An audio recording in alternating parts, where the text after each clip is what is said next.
Welcome to Tech Tips. I'm Len Groom. Today we're talking about AMSOIL Dominator Coolant Boost. Now, Coolant Boost, when you think about it, is something that you'd put in your cooling system to help reduce operating temperatures. That's what you see many of these different additives advertised as. We want to reduce your operating temperature. But what about cold weather? What about warming your vehicle up faster? AMSOIL ran some testing to take a look at both of these different areas. How can we help reduce the engine's operating temperature, and how can we help warm it up faster? Believe it or not, those two things relate. Let's check it out.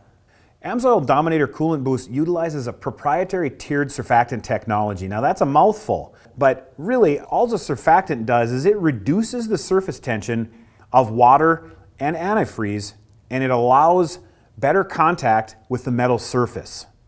This closer contact, it increases the coolant's efficiency. And remember, the coolant is in charge of transferring the heat away from hot engine parts. Many leading coolant additives contain just one surfactant, and that means that their temperature range of effectiveness is very limited. AMSOIL's Dominator Coolant Boost uses a tiered surfactant technology. Surfactants are temperature sensitive, and each one of them has a very specific operating range.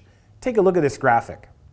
Graphic A illustrates the operating range of the Dominator Coolant Boost. As you can see, it's broken into 3 tiers. Tier 1 is your low temperatures. This would be your cold startup of your engine.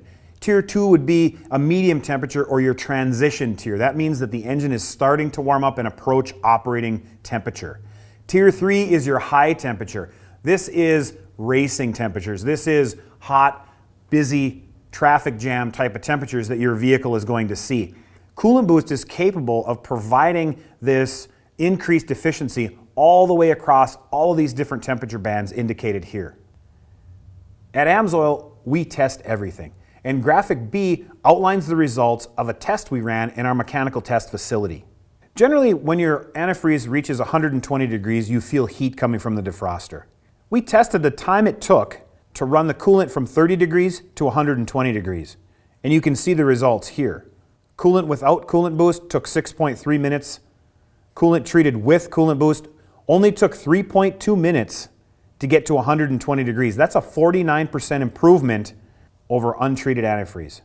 Now we talked about tiered surfactants. So the temperature to run from 30 to 180 in an untreated system was 11.4 minutes. When we treated it with Coolant Boost, it reduced that time down to 5.3 minutes. That's a 54% improvement in warm-up time. So there you have it. The results clearly show that Coolant Boost has your system protected from cold startup all the way up to extreme operating environments. For more information on this test, check out the link below. Thanks for watching. We'll see you next time.